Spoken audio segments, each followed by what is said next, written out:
Assalamualaikum. Waalaikumsalam. Waalaikumsalam warahmatullahi wabarakatuh.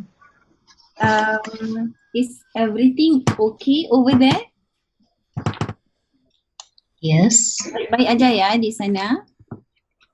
Yes. insyaAllah yes. So, Pak Badrun nggak ada ya? Tidak ada. Okay.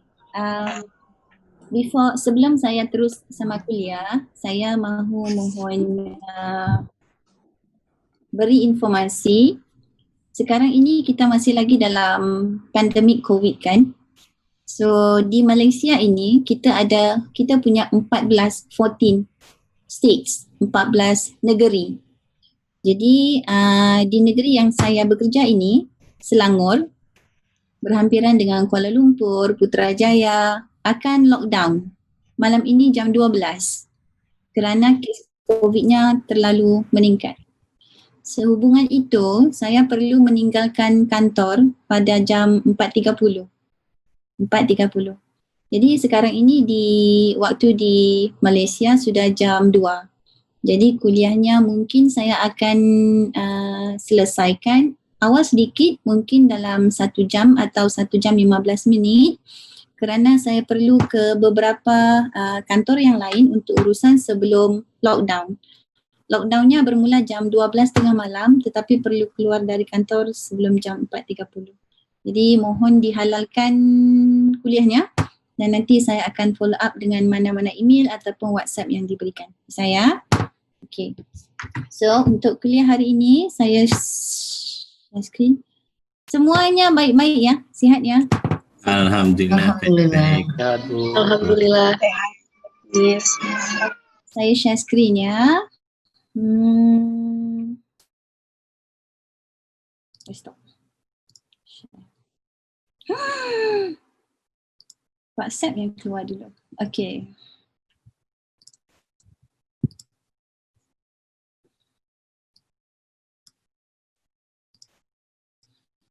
Baik, untuk kuliah yang hari ini ialah minggu yang kedua iaitu 13 Oktober hari ini bagi tajuk Shriven dan Stick, model Shriven dan model Stick. Kita hanya perlu melihat kepada 5 model dan hari ini 1, 2, 3, 4, 5. Ya, hari ini Shriven dan Stick. Ini kamu mbak-mbak sama mas-mas master kan? Pelajar master kan? Betul?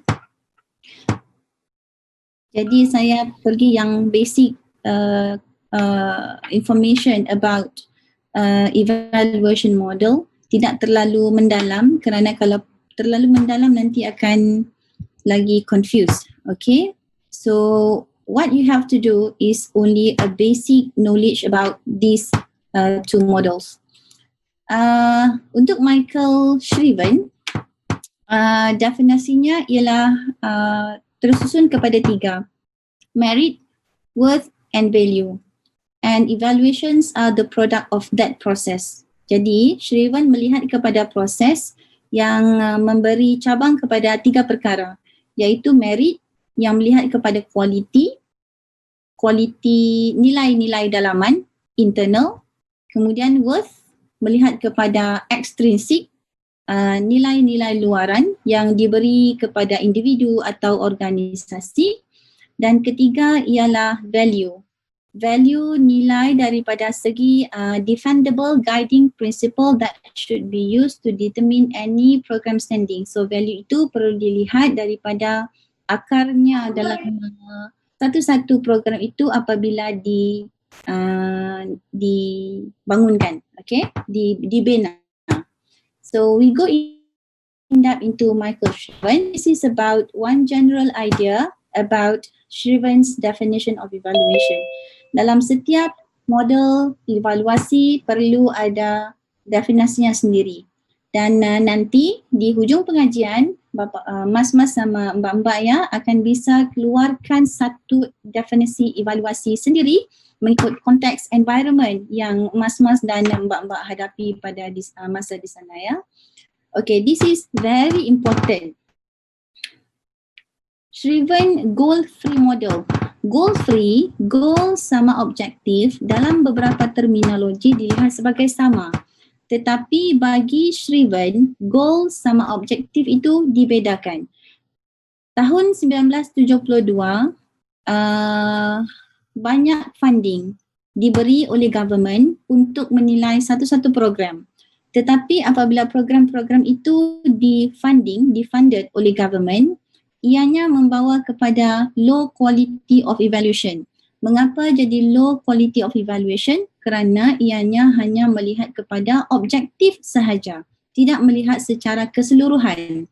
Dan apabila melihat secara objektif sahaja, dia tidak melihat kepada proses dan tidak melihat kepada pengguna-pengguna lain, kepada stakeholders dan sebagainya, menjadikan kualiti evaluasi menggunakan funding government itu rendah.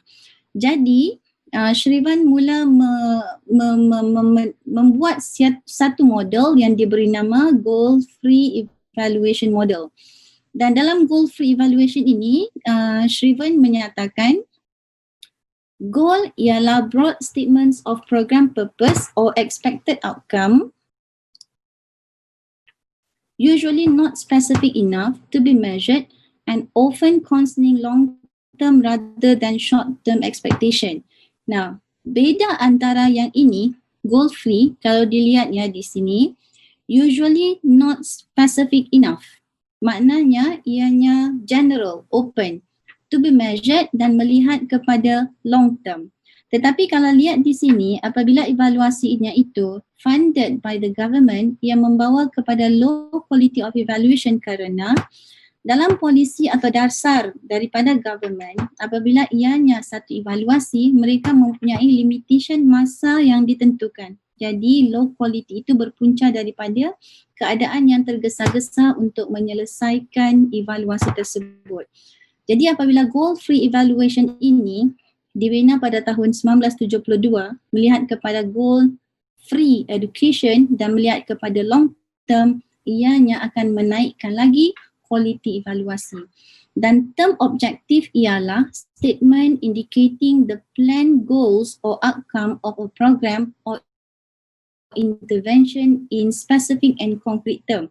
Evaluasi yang berkaitan dengan objektif ini menurut Shriven pergi kepada specific objektif. Manakala untuk goal ialah general objective, free. Jadi untuk term objektif ini tidak diguna pakai untuk Shriven free model. Walau bagaimanapun daripada strength and weaknesses daripada Shriven model, untuk goal model ini ianya akan menjadi supplementary kepada objective model. So itu nanti akan saya sambung dalam slide yang berikutnya ya. Okay. Alright. So this is the nature and characteristic of Shriven goal model. Punya 3 ya. Saya enggak pergi kepada yang mendalam kerana untuk master level mahasiswa dan mahasiswi perlu punya general knowledge about the comparison between all the evaluation models. Bagi Shriven goal free model, nature and characteristiknya yang pertama, focus on the outcomes of the educational program. Kalau di kuliah yang minggu lalu, kita melihat kepada Tyler yang melihat kepada actual dan intended outcome. Tetapi yang ini hanya fokus kepada outcome program. Dan evaluators are not influenced by the goals of the project programs. Kiranya dalam satu-satu evaluasi program itu, program telah menyenaraikan, list down objectives of the program. Tetapi dalam goal free evaluation model, evaluators tidak melihat kepada list of program, tetapi ianya melihat kepada proses secara keseluruhan, secara goal free model dan akan melihat kepada factors affecting the objective of the program. Jadi keseluruhannya itu akan dilihat evaluators dan mereka tidak akan influence, tidak akan diberi penekanan, hanya perlu melihat kepada objektif sahaja. Berbeza dengan Tyler. Tyler hanya melihat kepada objektif tetapi goal free melihat secara keseluruhan. Dan ketiga, suggested to use as a supplementary to goal-oriented framework. So this is what I mentioned just now.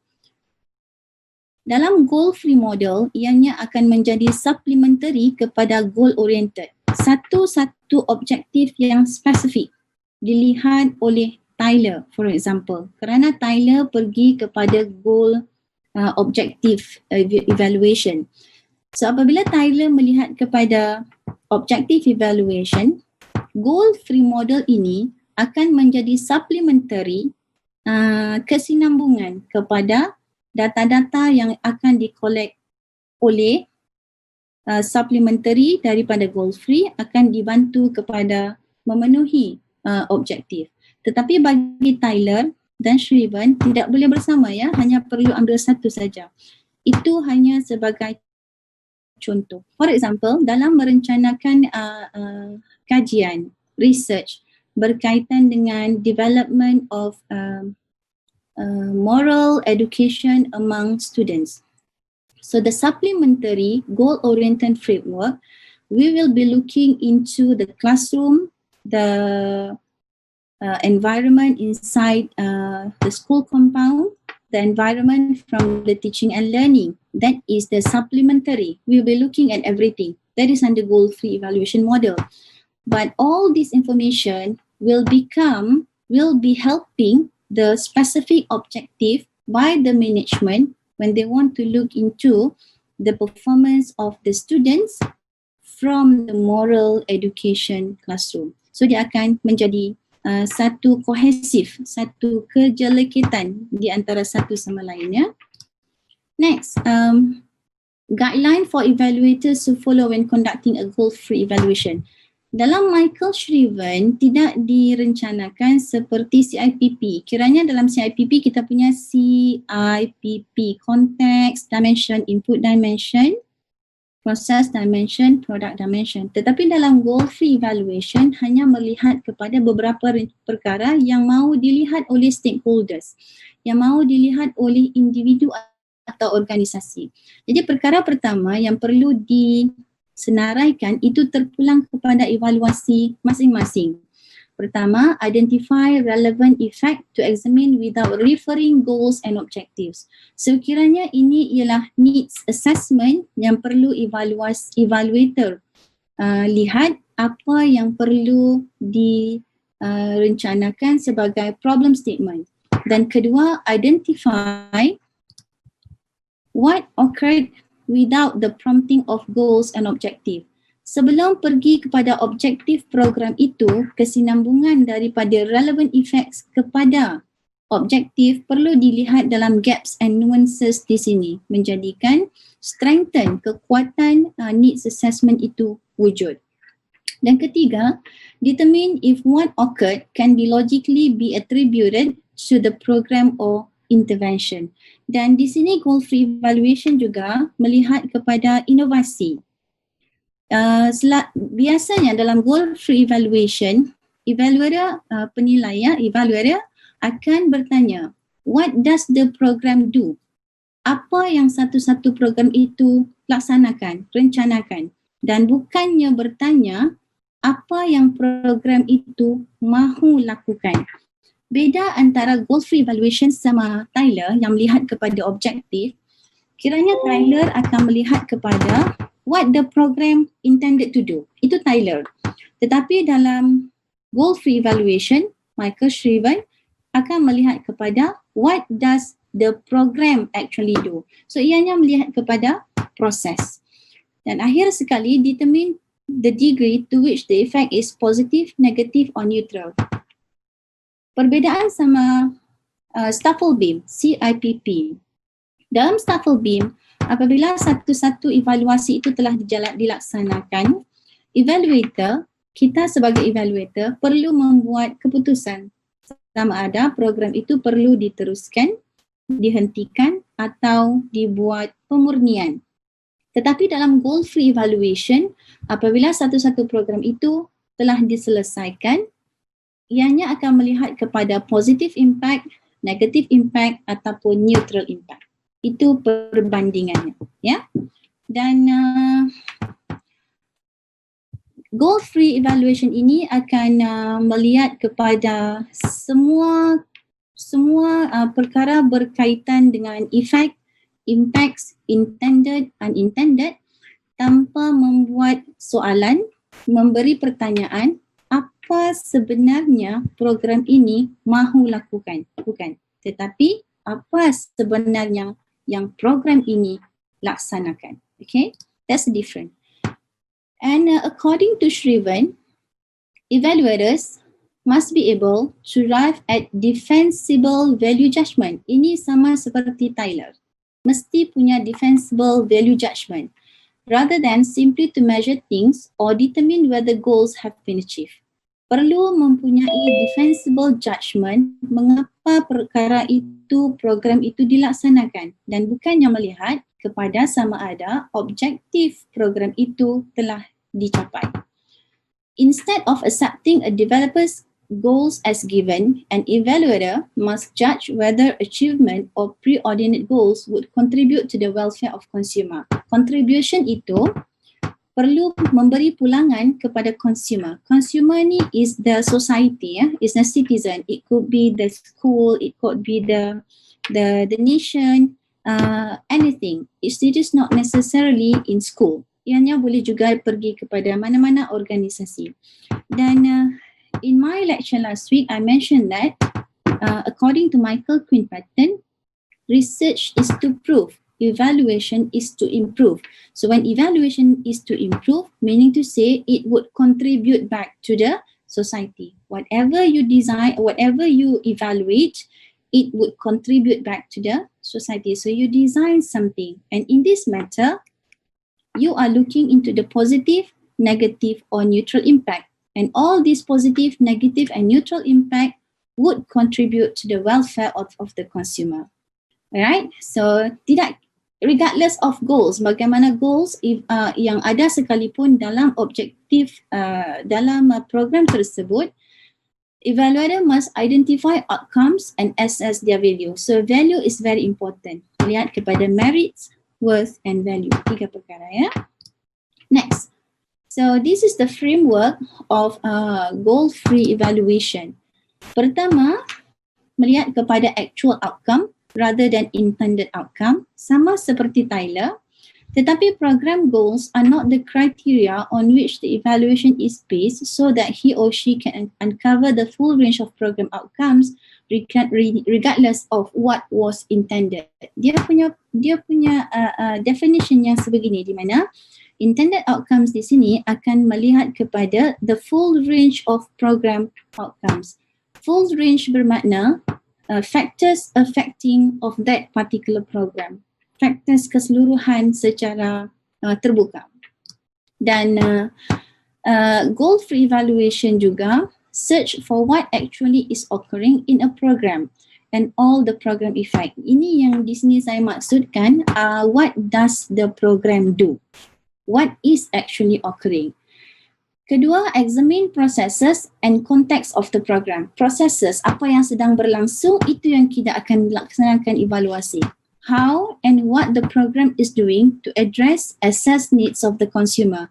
Apa keperluan society pada masa itu, itulah yang perlu kita penuhi sebagai impact positif, impact negatif dan neutral. And one last one is entails a search for all effect of a program irrespective of its goal, reduce the bias that occurs from knowing program goals, increase objectivity in judging the program as a whole.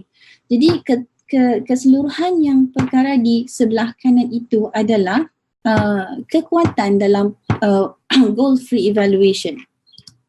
Dan what are all the effect of the program including side effect? Jadi yang di sebelah kanan ini adalah melihat kepada effect of the program secara positif. Apakah side effect-nya? Apakah factors affecting all the effects? Kadang-kadang dalam satu-satu school compound ya, students in the classroom can learn actively in the morning from 8 o'clock until 10 o'clock. And then they have their recess time. Recess time, berehat, pergi makan di luar, di kantin, dan by 10:30 they go back to the classroom. But after 10:30, students inside the classroom, they cannot focus in the study. Why? Number one, factors affecting the students' weaknesses in the classroom after recess time. Number one, it could be from the food taken from the canteen. Number two, maybe during recess time, students are playing a lot. And number three, maybe students don't feel comfortable because of the hot environment and they are all sweating. So perkara ini adalah dikira sebagai effects, factors that affecting the environment. Jadi kita tidak melihat kepada objektif saja, kita melihat kepada keseluruhan environment secara terbuka. Kekuatan goal-free evaluation yang pertama, evaluators to be attentive to a wider range of program outcomes rather than just look for the program outcomes that are stuck to the program and school. Goal-free evaluation function as internal or external evaluation. Nah, di sini yang perlu saya nyatakan sekali lagi ya. Tidak hanya melihat kepada objective of the program, tetapi melihat kepada wider range of program outcomes. And number two, it can be used to supplement goal-free evaluation. For instance, sebagai contoh ya, evaluation may begin goal-free. Pada mulanya ianya adalah goal-free evaluation. Tetapi later, it becomes goal-based. Okay, using goal-free data for preliminary investigation. Preliminary investigation ini bermakna di dalam research, sebelum kita melaksanakan satu-satu research yang sebenar dalam field work, sebelum kita melaksanakan satu-satu case study sebagai contoh, kita akan melaksanakan preliminary investigation, a small scale of study. Jadi dalam preliminary investigation itu, kita akan menggunakan goal-free evaluation. Dan dalam goal-free evaluation itu, kita akan pergi kepada objektif sebenar kajian. Dan di situ nanti kita akan melihat complement each other from the goal-free evaluation towards goal-based evaluation. Number three, kekuatannya ialah it is avoiding the rhetoric through goal. So this is about the stakeholders ya. Sebagai contoh, sekiranya satu-satu program itu mempunyai stakeholders yang ramai. Kita punya guru, kita punya students, the school janitor yang sapu sampah itu, kemudian kita punya school canteen worker, terlalu ramai stakeholders. Jadi goal-free evaluation can avoid this issue by eliminating the distraction of goals. Kita boleh membuang beberapa stakeholders yang tidak diperlukan. Sebagai contoh, dalam satu-satu environment in school condition, we will be looking into the teaching and learning process. So the stakeholders involved is only teachers and students. So we can take only these two. It is on the rhetoric through goal. Okay. Retorik ni ialah kebiasaan yang kita rencanakan. Okay. Number four, it can be adapted to suit the changes in consumer needs, program resources and program goals. Jadi jangan confuse about consumer needs. Ya. Consumer ni kalau dalam bahasa di Malaysia adalah pengguna. Tetapi dalam goal-free evaluation, consumer bermaksud the society. Dan evaluasi dalam goal-free evaluation tidak tertakluk dalam education sahaja. Okay. Kelemahan, weaknesses ya, kekurangan yang ada dalam goal-free evaluation. Widely criticized lack operation by which to conduct it. In other words, it is quite hard for evaluators to assess educational program using GFE as they just know the model in theory and there is a lack of knowledge of the model in practice. Ini berlaku kerana dalam goal-free evaluation tidak disusun seperti Daniel Staffelbeam, CIPP. Tidak disusun seperti Kirkpatrick model. Ya, jadinya kita perlu melihat kepada needs assessment dulu dan kita perlu design sendiri what should we do next in our method. Dan hasil daripada the lack of knowledge itu leads evaluators to the belief that they cannot use GFE in practice. Kerana GFE ini melihat secara terbuka, free evaluation, ya, terbuka. Jadi apabila terbuka itu banyak faktor yang kita perlu nilai, perlu evaluasi dan perlu diletak dalam satu framework yang sebenar. Agak sukar untuk menggunakannya. More research should be done in order to have a clear methodology and guidance for the GFA model to be effectively exploited in the world of education. Sehingga hari ini ada banyak daripada researchers yang melaksanakan goal-free evaluation, tetapi mereka mempunyai cara metodologi mereka yang tersendiri. So antaranya ada yang bermula dengan needs assessment dan kemudian pergi kepada cara checklist ataupun key evaluation checklist ya. Mereka punya cara yang sendiri untuk membuat evaluasi. Dan dalam Michael Shriven ini goal-free evaluation adalah qualitative in nature. Apabila dan melaksanakan dalam qualitative in nature, perkara yang terkait ialah interview, observation dan document analysis. Kita punya 3 ya, triangulation. Dan dalam interview itu pula kita mempunyai 4 cabang iaitu structured, semi-structured, focus group dan open-ended. Dan major research berkaitan dengan goal-free evaluation berkaitan dengan interview adalah unstructured interview. Walaupun unstructured interview ini didesign, digunakan dalam kajian, dalam research, tetapi evaluator seperti saya yang menggunakan goal-free evaluation, saya melaksanakan interview, tetapi dalam fikiran saya telah mempunyai satu mindset, saya mahu melihat apa sebenarnya yang dilaksanakan dalam program ini. Saya tidak melihat kepada objektif program, jadi saya melihat kepada proses. Dan apabila menulis laporan berkaitan dapatan daripada interview, saya akan menulis kepada proses yang saya mahu lihat berlaku dalam program tersebut. Alright? Okay. Next. Robert Stick. Nanti saya mau lihat muka-muka yang lain. Is everything okay? Ruli Nur Muhaini. Yeah, Miss. Are you okay? You look tired and sleepy. Sabar ya, tenang-tenang aja ya. Kalau kita punya kuliah memang begini ya, kita akan sleepy. Ya, Ilma Nafia, is everything okay?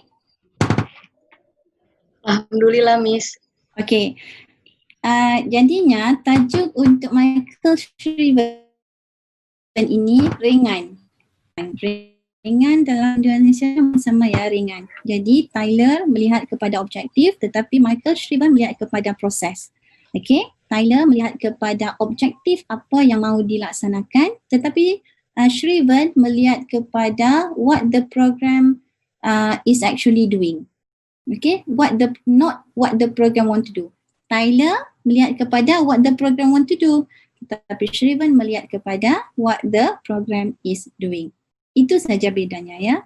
Kemudian melihat kepada perbandingan sama CIPP. CIPP dia punya dimension ya. Context dimension, input dimension, process dimension, product dimension. Tetapi Shriven dan Tyler tidak punya. Pas ya? Okay. Saya mau terus kepada state countenance model. Yang mana state countenance model ni sedikit sahaja beratnya ya seperti CIPP. So langsung saya terus ya. Right, okay. Robert Stick punya 2 ya. Satu responsive model dan satu lagi ialah countenance model. Tetapi dalam kuliah ini saya pergi kepada countenance model ya. So Robert Stick model. Okay.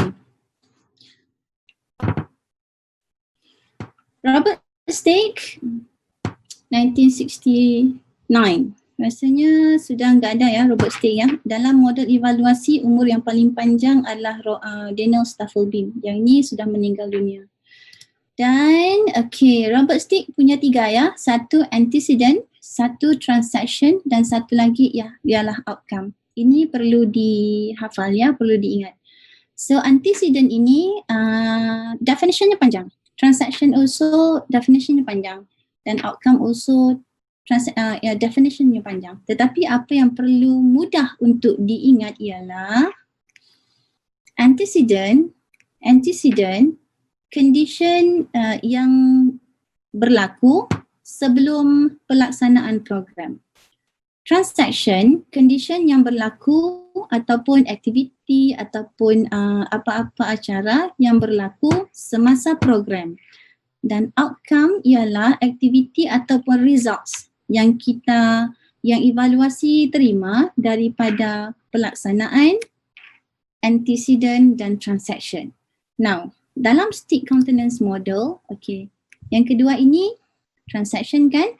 Jadi transaction ini melihat kepada communication between teacher, students, curriculum material and students educational environment. So kita hanya melihat kepada perkara ini, tetapi konteks ini adalah terlalu besar.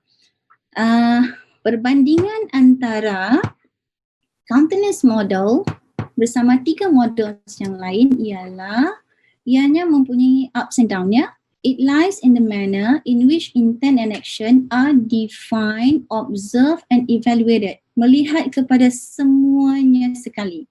Dan dalam countenance model ini mempunyai framework yang tersendiri. Okay, can you see this one? We have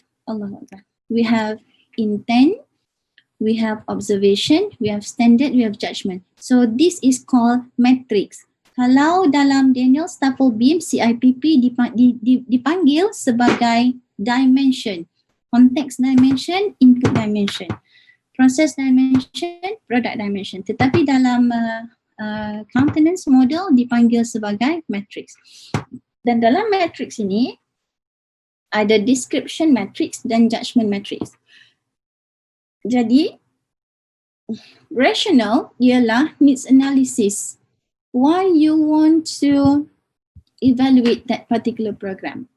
Jadi intents ini dibahagikan kepada 2, iaitu involve what the program intends to achieve.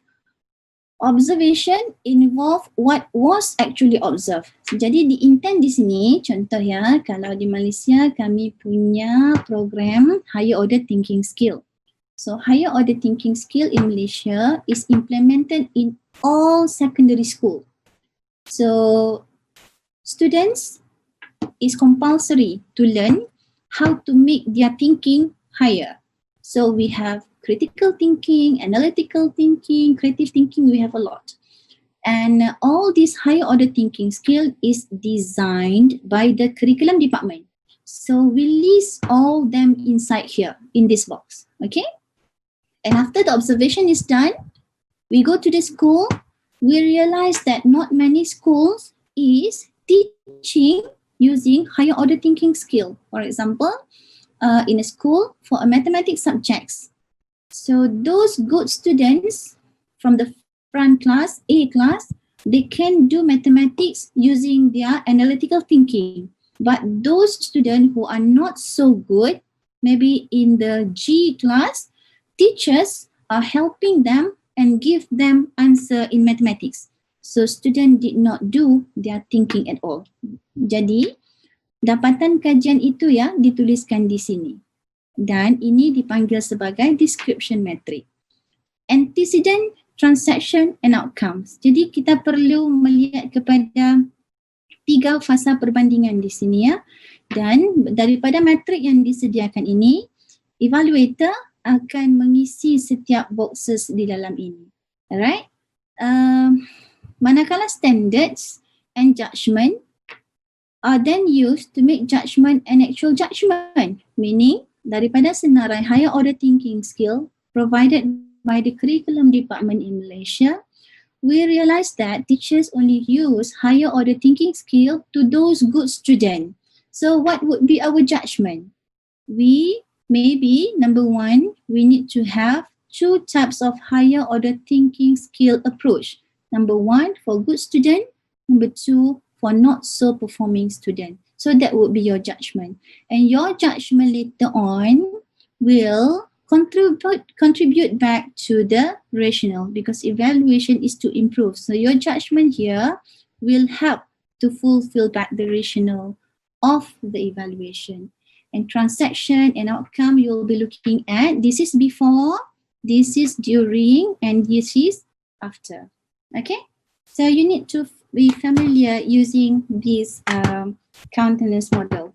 This model also, I have no experience using this model, but I managed to work with one professor dealing with this matrix countenance model using this description and judgment metric. This professor was evaluating two types of policy document from the government. Okay, it is very structured, you need to fill in all the boxes only.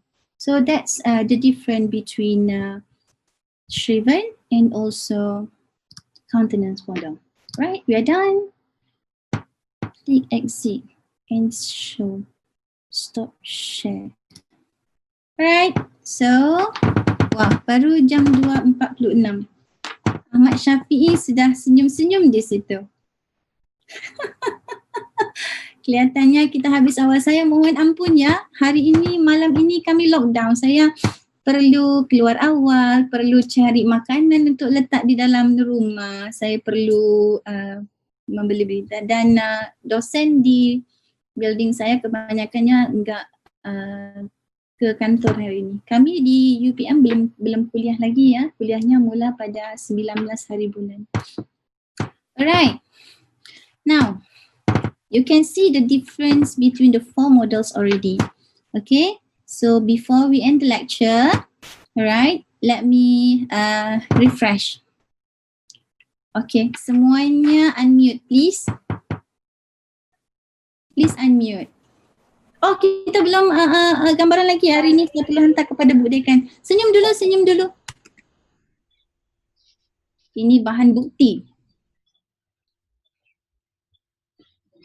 Senyum? Sudah?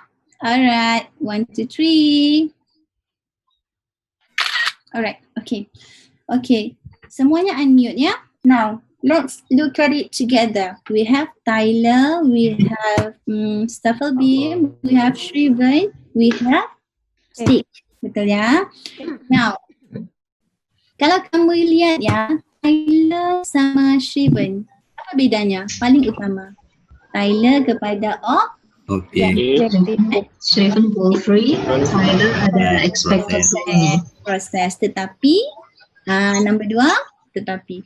Yang kedua, Tyler melihat kepada Expected goal even kepada goal free.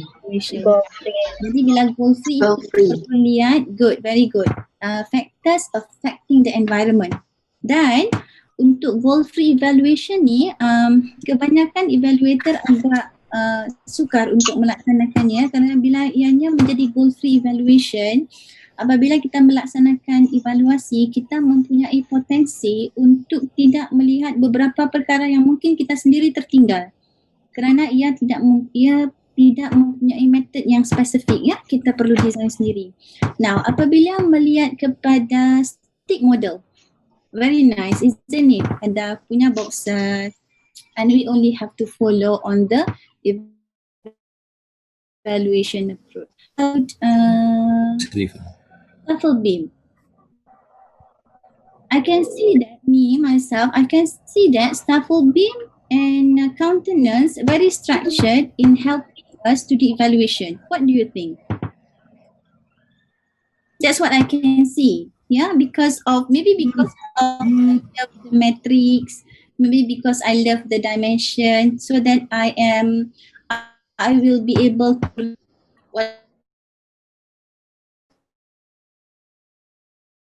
structured metrics and dimension. So I think I will be I prefer enough to choose these two rather than Tyler and also Shriven. What about Syafiee?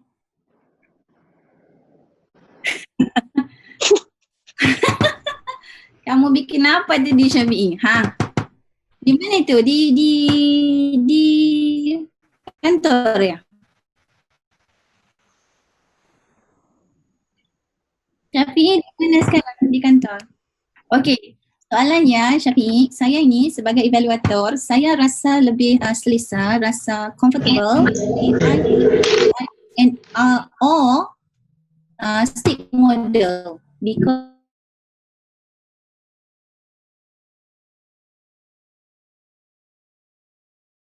solid matrix. Maybe because I love the design, so I will be structuring myself what I want to see. And if I feel comfortable what I want to see, definitely I will choose only journal that is relevant, then I will read. Right? So what about you, Shafi'i? From the 4 models, which one do you like? Daripada 4 model itu kan, yang mana kamu suka?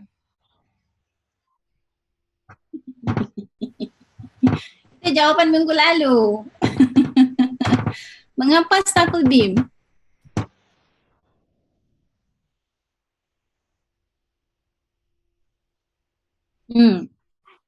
Ya, true. Countenance juga ramai yang gunakan.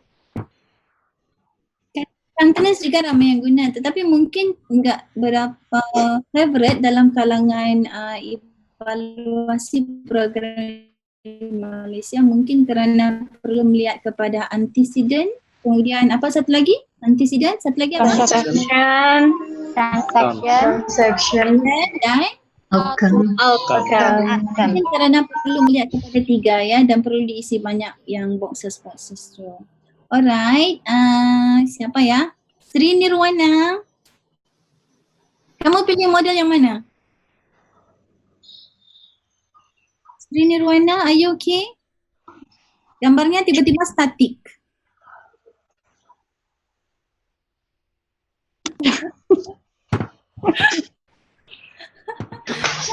Harry, which one would you choose from the 4 models? Do you ask me? Yes. Oh, okay.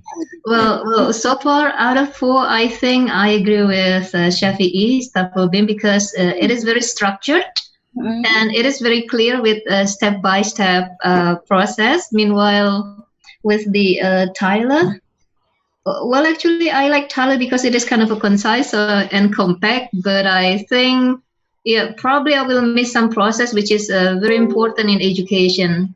And for the Shrivan and Stake, I agree that goal-free will make us, like walking without heading to a specific goal. So it is like walking without objective. Meanwhile, for the Stake, I think it's too complicated. Yeah, it is actually Stake. It is actually quite complicated, but it is very interesting if you know how to use it. Cumanya kalau kita melaksanakan Shrivan, ya, if we were to use Shrivan, we have the tendency to working without wall. We don't know where should we put our full stop. We don't know which elements are actually we are lacking of, because it is wall free kan. Mana kalau Tyler itu, if you have time to do some readings, ya, everybody, ya, cuba lihat kepada Tyler. Masih lagi. Oh ya. Hello? Halo, iya. Maaf, tadi terputus. Okay. Cuba lihat kepada Tyler, ya. Kalau Tyler itu, melalui bacaan saya, ya, Tyler dalam objek, dalam 21st century, ya, saya belum ketemu lagi research yang dilaksanakan menggunakan Tyler dalam 21st century. Maybe because of my lack of reading, my own weaknesses, ya. But if suddenly you encounter any research using Tyler in the 21st century, maybe you can do some sharing with me. So I am giving you my email. This is my email. Tasnya kerja, Bu. Yes, bisa kerja.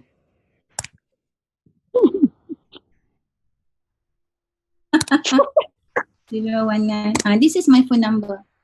Because my late father was originally from Indonesia, but I don't know which part of Indonesia because my great grandfather was from there. So basically, I know Japanese language, and my mother is from Singapore, which you also know Singapore. They are also from the Japanese, roots of language, something like that. So when I was in Semarang, I pretended not to understand some Indonesian language, but I know very well what they are talking about. In Semarang, yes, but quite difficult in Malang, a little bit different. Okay, one final question before we end. I'm sorry, send my regards to Prof. Badron. Please tell him that I have to end early because tonight is lockdown in my state in Selangor.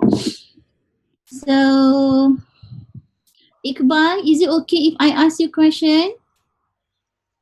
Yes. Because you look so stressful. You okay? Yes, I'm okay.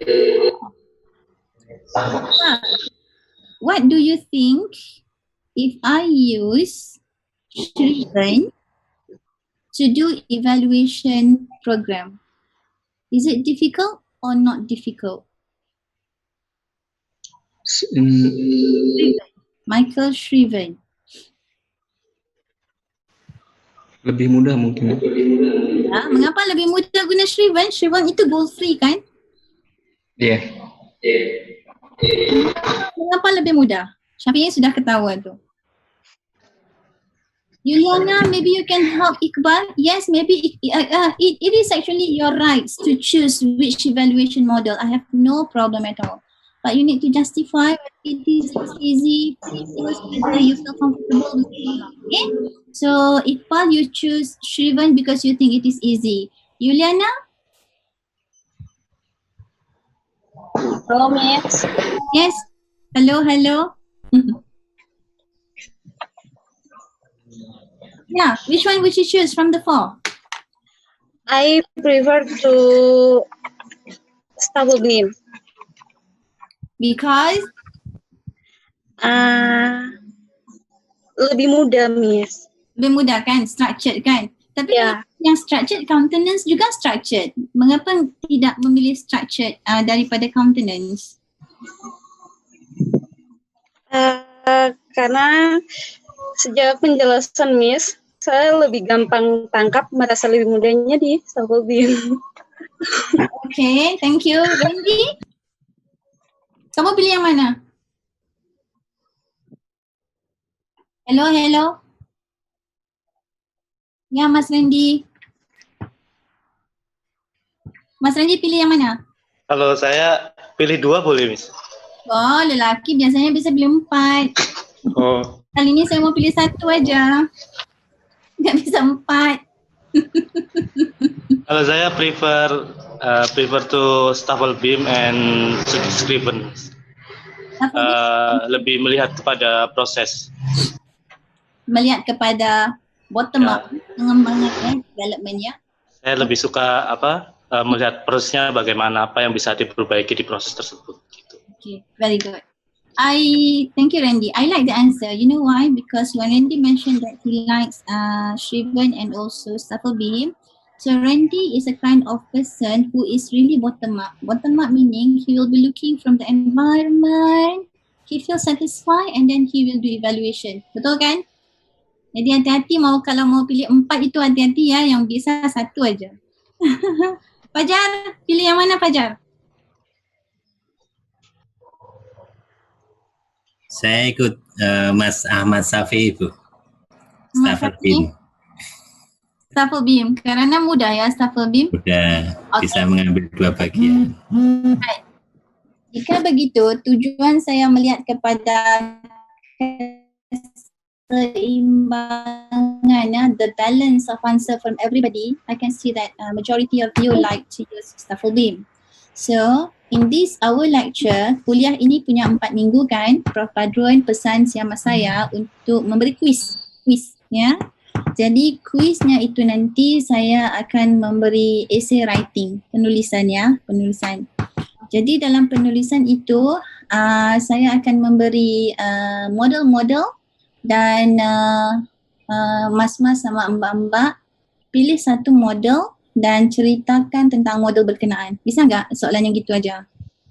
Mudah ya. Kalau saya beri objektif itu agak very objektif, tidak melihat kepada pengembangan pemikiran idea ya. Saya mau melihat idea daripada semua mbak-mbak sama mas-mas, cara penulisan, bagaimana memahami satu model itu. Karena apabila kita selesai daripada master atau PhD, selesai nanti kita akan dikenali oleh society. For example, Salina dikenali sebagai pengguna Staffelbeam, pengguna Kirkpatrick dan pengguna countenance model, for example ya. So nanti di satu Malaysia sekiranya mahu menjemput untuk kuliah ataupun talk untuk expert, nama saya akan terus keluar dalam Google. Jadi untuk mas-mas dan mbak-mbak sekarang ini baru semester 1 kan. Jadi untuk semester 1 ni dalam program evaluasi boleh mula untuk merencanakan, melaksanakan projek, menggunakan model yang mana dan bagaimana mahu melaksanakan research tersebut. Alright? Jadi saya akan berikan kuis tersebut pada minggu yang keempat. Ya. Jadi minggu hadapan kita akan pergi kepada tajuk Kirkpatrick model. Kirkpatrick model ialah training model. Kalau kita mampu menilai program-program training. Government memberi wang sebanyak 5 juta Malaysia. 5 juta Malaysia banyak ya. Kalau 5 juta di Indonesia sedikit. Jadi government memberi 5 juta Malaysia ringgit melaksanakan training program. Jadi saya mahu menilai training program, saya menggunakan Kirkpatrick. Alright? Jadi saya fikir saya perlu hentikan kuliah dan saya punyai masa 1 jam 30 minit untuk makan tengah hari dan sebagainya. Saya mohon halal ya masa yang saya tertinggal dalam 30 minit ya? 30 minit atau 40 minit? Kita kuliahnya 1 jam 30 minit ya? Ferry? Yes. Sri Nirwana, kuliahnya berapa jam ya kita? 1 jam? 100 minutes. 100 minit? Berapa jam 100 minit? 100 minutes is almost 2 hours. Almost 2 hours. So, bisa berhenti di sini atau enggak? Atau kalau mau terus saya terus okay. aktiviti yang lain. It's okay. Tapi Halo, please. tapi yang ikutnya sudah banyak dari tadi.